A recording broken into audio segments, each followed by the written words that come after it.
Picture this: you are standing in a Roman villa courtyard in 50 AD watching as a wealthy landowner examines a 14-year-old slave girl like she is prize livestock.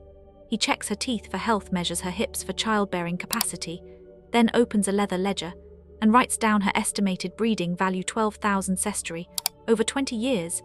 If she produces 8 healthy children, this is not a livestock auction, this is human breeding, and the Romans turned it into a science. What I am about to show you will destroy everything you thought you knew about Roman civilization, because while Rome gave us law and literature, they also perfected the most systematic human breeding program in ancient history. They kept detailed records, wrote instruction manuals, and calculated human reproduction with the same precision they used for cattle farming, and they documented every horrifying detail. And if this hook has already pulled you in, and your heart is racing with shock and curiosity, then right now smash that like button, because every single like fuels my passion to dig deeper into these forgotten chapters of humanity and motivates me to keep revealing truths that textbooks deliberately hide. Share this video with your friends, family, and history lovers so we can spread awareness together and build a community that refuses to let the past stay buried. And if you are ready to join this journey of eye-opening discoveries, hit subscribe right now, turn on the bell icon, and never miss upload, because your subscription is the motivation that keeps these stories alive for all of us. Now imagine standing there in that same courtyard, the warm Italian sun beating down on the stone pavement, the scent of blooming flowers mixed with the sweat and fear of the slaves around you, as the wealthy landowner, a powerful man in his fine toga, turns the young girl this way, and that inspecting her like pure prize livestock, checking each tooth for signs of decay or strength, measuring her hips with his hands to calculate how many children she can bear for his profit, and then pulling out that thick leather ledger filled with columns of numbers and notes, scribbling her estimated breeding value: exactly 12,000 sestertii, over the next 20 years, assuming she delivers 8 healthy children who will grow up to serve him. And this scene is not some made-up horror. It is exactly how the Romans operated, turning human breeding into a cold, calculated science that would make modern minds reel in disbelief.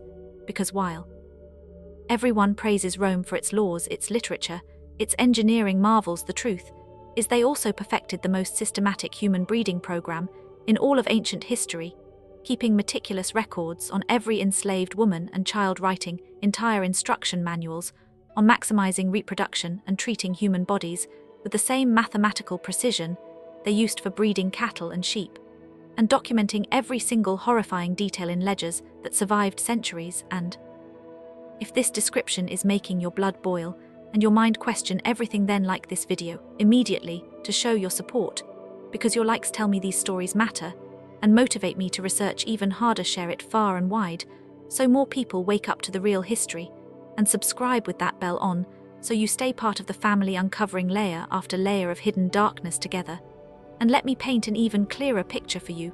The landowner continues his examination, running his fingers over the girl's arms and legs, assessing muscle tone and potential for work and breeding, while she stands frozen in terror, knowing her future depends on his calculations.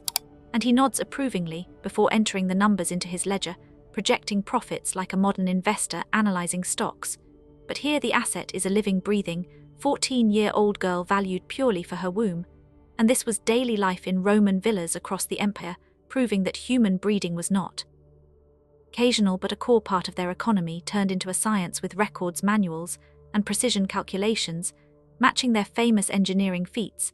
And they left behind documents of every horrifying detail, so future generations could see the truth if only we look closely. And if you are feeling that fire inside to learn more, then hit like now, because it motivates creators like me to bring longer, deeper scripts just for you. Share this with everyone you know who loves history or justice so the message spreads like wildfire, and subscribe, because your support is the reason I spend hours compiling these revelations, so we can all grow wiser and stronger against forgetting the past. Moving forward in this shocking revelation, Marcus Licinius did not become Rome's richest man through conquest alone. His true fortune came from breeding human beings like cattle, and archaeologists discovered his villa records in 1987. These ledgers read like livestock breeding manuals, except the stock being discussed were enslaved women and children.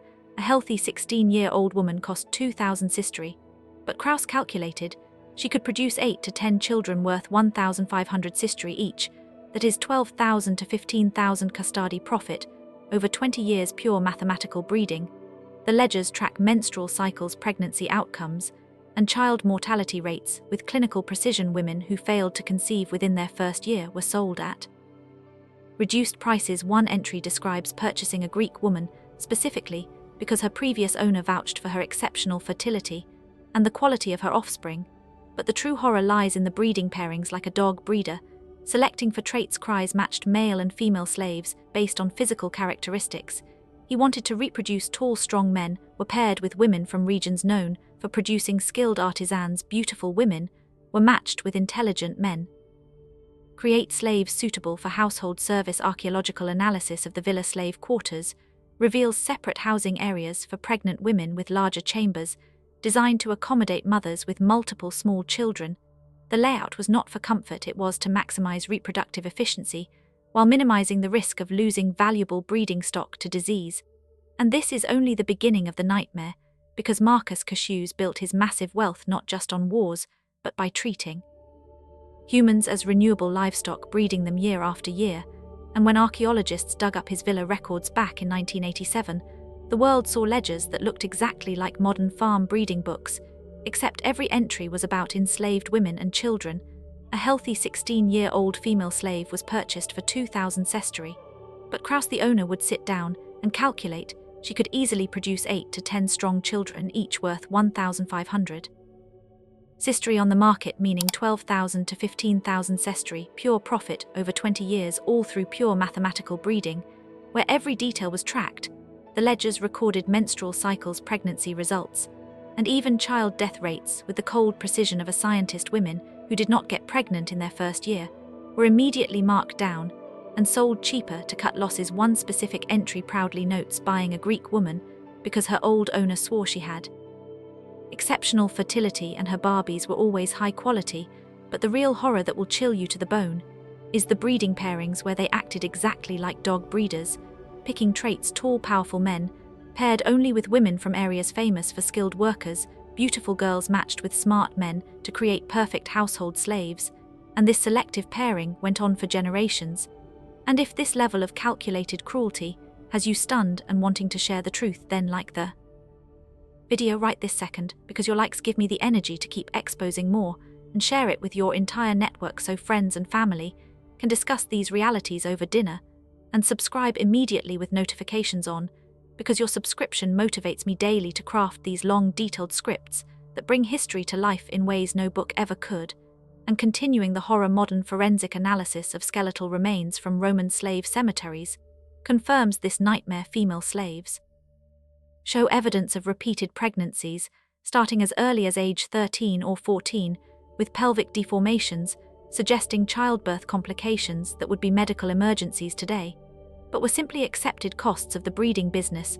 The Romans did not just practice human breeding, they wrote instruction manuals for it. Marcus Trenches, Varro's agricultural text from 37 BCE includes a section on managing slave reproduction with the same scientific methodology he applied to sheep and cattle breeding. These texts, preserved in medieval monasteries, provide detailed instructions that read like a nightmare fusion of ancient agriculture and human trafficking. Varro recommended purchasing female slaves between ages 12 and 16 for optimal reproductive potential, noting that younger girls required more initial investment before reaching productive capacity. He calculated that the ideal age for first pregnancy was 15, as this provided the maximum number of reproductive years, while minimizing maternal death that would represent total loss of investment. The text includes specific dietary recommendations for pregnant slaves, but these were not based on maternal health concerns. They were designed to produce the strongest possible offspring. Pregnant women received additional grain and occasional meat not out of compassion, but because malnourished mothers produced weaker children who commanded lower market prices. Varro advised separating the strongest male slaves for breeding purposes, housing them apart from the general population to prevent uncontrolled mating that might produce inferior offspring. These men, called stallions in the villa records, were rewarded with better food and housing in exchange for their reproductive services.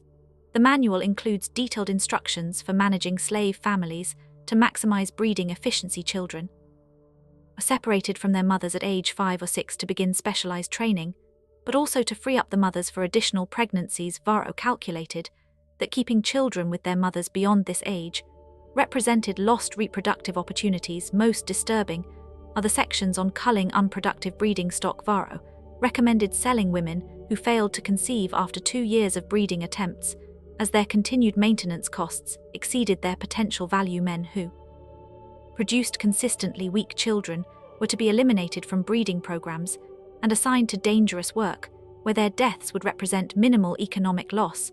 And if the skeletal evidence of young girls giving birth over and over from age 13, with bodies twisted by complications that would send anyone today to emergency surgery, but were just business costs for the Romans, has you horrified? Then like this video now to show solidarity with the forgotten and share it so the world remembers these victims, and subscribe, because your support is my motivation to produce hour-long scripts packed with details like this that no one else dares to cover.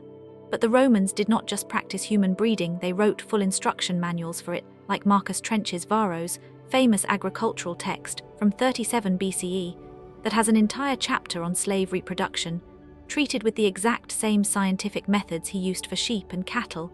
And these ancient texts saved in old monasteries read like a terrifying mix of farming guide and human trafficking handbook. Varro specifically advised buying girls aged 12 to 16, because that was peak reproductive window, even if it meant investing food and care first. He figured first pregnancy at exactly 15 gave the most baby-making years without too much risk of the mother dying and losing the whole investment. The manual even lists special diets for pregnant slaves, extra grain and rare meat portions, not to keep the women healthy, but to grow bigger, stronger Barbies that sold for higher prices on market day. Varro told owners to isolate the best male slaves, calling them stallions, give them better rooms and food, so they would perform their breeding duties without mixing with regular slaves and risk bad offspring. He explained exactly how to break up families, taking kids away at 5 or 6, so moms could get pregnant again faster, calculating every lost month as lost profit. And the darkest parts talk about culling, like selling off women who didn't conceive after 2 tries, or sending weak siring men to deadly mines where their death cost nothing. And if learning about these cold manuals that treated wombs like factory machines has you fired up to spread the word, then smash like, because it motivates me to keep going deeper. Share with all your contacts so this knowledge reaches millions, and subscribe with bell on so every new video lands in your feed, and we continue this important work side by side. But systematic breeding required more than forced reproduction. It demanded breaking the human spirit to ensure compliance across generations. The process began the moment a young woman arrived at a villa. New female slaves underwent what Roman sources called the domestication period, typically lasting 6 months to a year. During this time, they were subjected to systematic psychological conditioning, designed to eliminate any thoughts of resistance or escape. Physical isolation was the first step. New arrivals were separated from other slaves and housed in individual cells where they had no contact with anyone except their designated trainer, usually an older female slave who had successfully adapted to the system. This isolation continued until the young woman showed clear signs of psychological dependency on her captor. The training included explicit instruction in sexual submission techniques designed to prepare young women for breeding purposes. Roman medical texts describe procedures that were essentially systematic rape, disguised as medical examinations conducted to assess reproductive capacity, while simultaneously breaking down psychological resistance. Dietary manipulation played a crucial role. New slaves received barely adequate nutrition for the first several months, creating physical weakness that made resistance impossible. Food was used as reward for compliance and withheld as punishment for defiance. This created powerful conditioning that linked survival to absolute obedience. The most effective technique was deliberate destruction of cultural and family identity. New slaves were forced to abandon their original names, languages, and religious practices.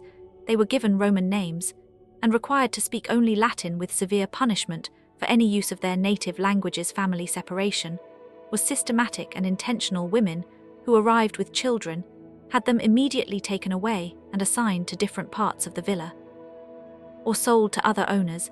This eliminated distractions that might interfere with breeding duties, created devastating emotional trauma that broke resistance, and provided leverage for ensuring continued compliance through threats against the children.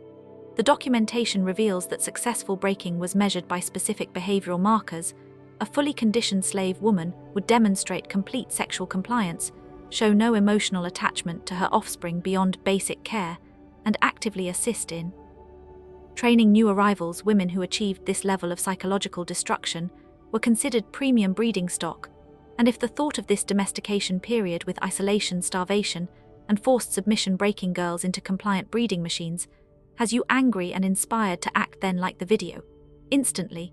Because your likes keep this channel alive, share it everywhere to honor the victims by spreading their story, and subscribe, because your subscription motivates me to research and write these 10,000-word deep dives that expose what others won't. And the most sophisticated aspect of Roman human breeding was the ver system, slaves born and raised in captivity, who never knew freedom. These house-born slaves represented the ultimate achievement of Roman breeding programs, producing human beings specifically designed for lifelong servitude. Verite were considered superior to purchased slaves because they had no memory of freedom to corrupt their compliance. Roman agricultural writers recommended that at least 80% of a villa's slave population should consist of ver, as they represented better long-term investments than captured adults who retained dangerous memories of independence.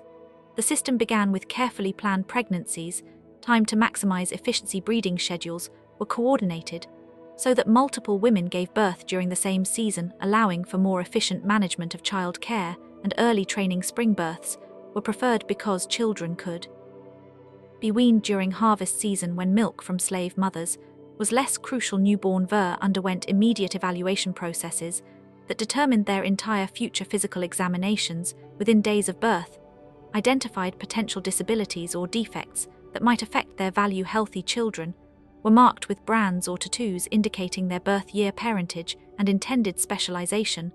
Those with apparent defects were often killed immediately to avoid wasting resources. Early childhood was carefully managed to produce specific psychological traits. Children were separated from their biological mothers within months of weaning and raised in group nurseries by older female slaves, specifically trained in producing compliant personalities. This prevented the formation of strong family bonds that might interfere with absolute loyalty to their owners. Educational programs for ver were designed to produce specialized skills while eliminating any capacity for independent thinking. Children who showed aptitude for specific trades received advanced training in those skills, along with intensive conditioning to view their abilities as gifts from their owners rather than personal talents. The most valuable verni were those selected for administrative positions, requiring intelligence and judgment. These children received education comparable to free Roman youth, including literacy, mathematics, and philosophy, but always within the framework that their intelligence existed solely to benefit their owners. Sexual conditioning began early for veri intended for breeding purposes, both male and female. Children received explicit instruction in reproductive techniques designed to maximize fertility and minimize emotional attachment to sexual partners or offspring. This training was presented as natural and necessary part of their fundamental purpose as human livestock. And if the ver system creating generation after generation of humans born only to serve with no concept of freedom, branded, tagged, and conditioned from birth, has you speechless, then like this video to boost the message, share it so the world sees how deep the system went, and subscribe with full notifications, because your support is the motivation that lets me deliver these marathon scripts packed with every detail. And Roman slave markets transformed human breeding from private villa operations into public entertainment, with elaborate auction procedures designed to showcase reproductive potential while providing buyers with detailed information about their human livestock investments. Slave auctions followed standardized procedures familiar to anyone who has observed livestock sales. Potential breeding stock was separated from general labor slaves and subjected to detailed physical examinations conducted in full view of prospective buyers. These inspections included invasive procedures designed to verify virginity, assess reproductive capacity, and identify any defects that might affect breeding value. Young women intended for breeding purposes underwent the most thorough examinations. Buyers inspected teeth, examined breasts for signs of development, and conducted internal examinations to assess reproductive organs. Auctioneers provided detailed information about menstrual history, previous pregnancies, and family medical background. Women who had already produced healthy children commanded premium prices as proven breeding stock. The auction process included performance demonstrations where slave women were required to display their physical capabilities, domestic skills, and sexual compliance. These demonstrations were conducted publicly with crowds of buyers and spectators observing, as human beings were forced to prove their worthiness for purchase. Male breeding slaves underwent similar examinations focused on physical strength, genetic traits, and proven fertility. Men who had fathered multiple healthy children were marketed as premium breeding stock, with detailed records of their offspring's characteristics and market values. Children born to slave parents were often sold at the same auctions, providing buyers with examples of the genetic traits they could expect from breeding purchases. These family sales were deliberately designed to demonstrate breeding potential while creating additional trauma through family separation. And if picturing those public auctions where girls and women were paraded, poked, and tested like cattle in front of cheering crowds, has you fired up then hit like now? Because it motivates the whole team. Share this far and wide to make sure no one forgets, and subscribe, because your subscription drives me to create even more powerful content like this 10,000-word masterpiece. Roman medicine developed an entire specialty around managing slave reproduction, producing medical texts that read like veterinary manuals applied to human breeding stock. The Roman physician Serenes of Ephesus wrote extensively on slave gynecology, describing procedures designed to assess reproductive capacity and ensure the survival of valuable offspring. Fertility testing procedures developed specifically for slave women were invasive and brutal by modern standards, but were considered routine medical care by Roman physicians.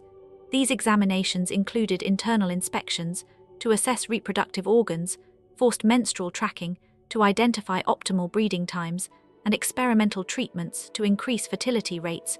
Roman medical texts describe systematic approaches to managing slave pregnancies that prioritized offspring survival over maternal health. Pregnant slaves received specialized diets calculated to produce larger, stronger children regardless of the physical toll on the mother's. Medical interventions during difficult births focused on saving valuable babies, even when this required procedures that would likely kill the mother's. Caesarean sections were performed on slave women centuries before they became common procedures for free women, but not to save maternal lives. Roman physicians developed these techniques specifically to recover valuable babies from dying slave mothers, with no expectation that the mothers would survive the procedure.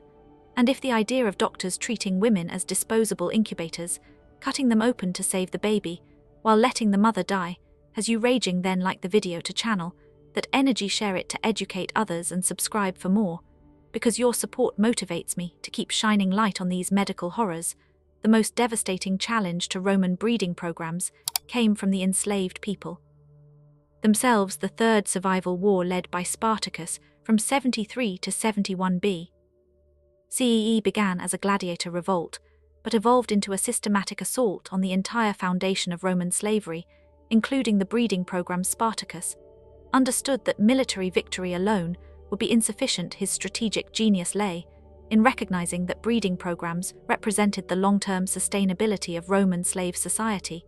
If these could be disrupted permanently, the entire economic foundation of the empire would collapse within a generation. The rebel strategy included systematic liberation of breeding facilities throughout southern Italy. When Spartacus forces captured a villa, they did not just free existing slaves, they destroyed the infrastructure of human breeding. Breeding records were burned, specialized facilities were demolished, and breeding stock was integrated into general population to prevent future reproductive exploitation. Archaeological evidence from villas sacked during the Spartacus revolt shows the thoroughness of these operations. Excavations reveal deliberate destruction of nursery facilities, breeding chambers, and medical equipment used for managing slave reproduction. The rebels understood exactly what they were targeting and systematically eliminated the physical foundations of human breeding programs. Roman response reveals how central breeding programs were to the empire's survival. Marcus Licinius Crassus, tasked with suppressing the revolt, prioritized recapturing breeding facilities over recovering general agricultural operations. His military dispatches show that protecting reproductive infrastructure was considered essential to Roman national security. The rebellion's failure resulted in savage reprisals, specifically designed to terrorize anyone who might consider disrupting breeding programs. the famous crucifixions along the Aegean Way, included disproportionate numbers of women who had participated in liberating breeding facilities, and if Spartacus rising up to burn the breeding farms and free the mothers has you cheering for the underdog, then like this video to celebrate resistance, share it to inspire others and subscribe, because your subscription is the motivation that lets me tell these heroic stories alongside the horrors modern archaeological techniques have uncovered disturbing physical evidence that confirms the documentary source's excavations at villa sites throughout the former Roman Empire reveal architectural features, artifact collections, and human remains that paint a detailed picture of systematic human breeding operations. Ground-penetrating radar surveys at sites like Pompeii have identified specialized building complexes clearly designed for managing human reproduction. These structures include segregated housing for pregnant women, nursery facilities with sophisticated heating systems, and medical rooms equipped with gynecological instruments, found nowhere else in Roman domestic architecture. The Villa of Quintus Hortensius near Tusculum provides the most complete archaeological evidence of a Roman breeding operation. The site includes separate quarters for breeding males, a maternity complex with individual birthing rooms, and a nursery facility designed to house over 100 infants. Simultaneously, forensic analysis of skeletal remains from Roman slave cemeteries reveals the physical toll on enslaved women. Female skeletons from villets show evidence of repeated pregnancies, starting as early as age 13 to 14 with pelvic deformations, indicating difficult births and high maternal mortality. Rates the most disturbing discoveries come from infant burial sites associated with Roman villas. Archaeological excavations have uncovered mass graves containing hundreds of infant remains, with forensic analysis suggesting these were children who died during the first months of life.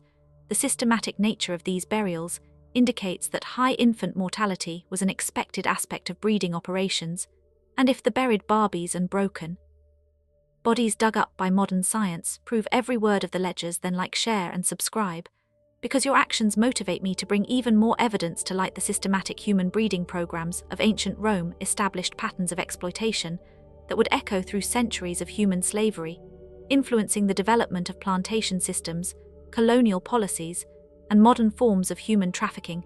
The techniques, justifications, and economic calculations pioneered by Roman owners provided blueprints for later forms of reproductive exploitation.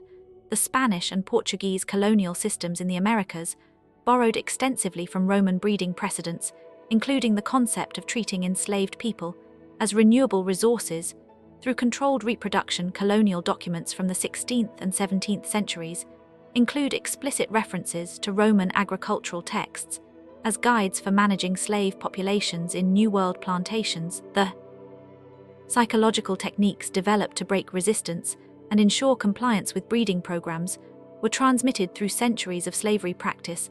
The systematic destruction of family bonds, cultural identity, and personal autonomy that characterized Roman fur production became standard procedures in plantation systems throughout the Americas. Modern forms of human trafficking, particularly sex trafficking, employ psychological control techniques that trace directly back to Roman methods for conditioning breeding, the isolation, dependency creation, and identity destruction used by contemporary traffickers follow patterns established by Roman slave owners over 2 millennia ago. The twisted breeding programs of ancient Rome represent more than historical curiosity.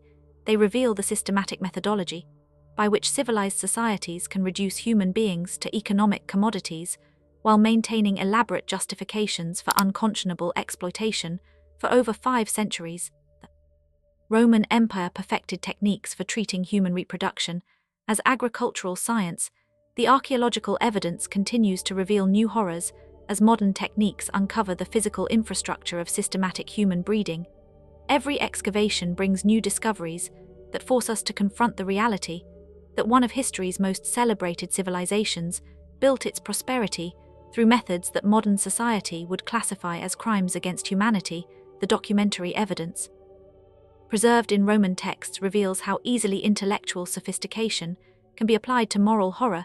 The same minds that produced philosophical treatises on virtue and justice also wrote clinical manuals for human breeding that display no recognition of the humanity of their subjects. Understanding the reality of Roman breeding programs provides essential context for recognizing similar patterns in contemporary forms of exploitation, the same psychological techniques, economic calculations and social justifications that enabled systematic human breeding in ancient Rome continue to operate in modern systems of trafficking, forced labor, and reproductive coercion. The twisted legacy reminds us that civilizational achievement means nothing if it is built on the systematic dehumanization of vulnerable populations. True progress requires not just technological advancement or cultural sophistication, but moral recognition of the inherent dignity and autonomy of every human being. And if this glimpse into history's hidden darkness has left you wanting more, click on the video appearing on your screen now to discover another shocking chapter that history tried to erase. If you found this exploration as compelling as I did, hit that subscribe button so we can keep peeling back the layers together. These forgotten voices deserve to be heard. And remember, if the entire journey from the courtyard inspection to the mass grave and modern echoes has moved you, then like this video one more time, because your likes are my daily motivation. Share it with the world so these truths travel far and wide. And subscribe, turn on notifications, because your ongoing support is what allows me to create these epic 10,000-word scripts that honor the past by never letting it stay silent. We are in this together, uncovering history one revelation at a time. And that is the power of your like, your share, and your subscription. Thank you for watching and being part of the movement that refuses to forget.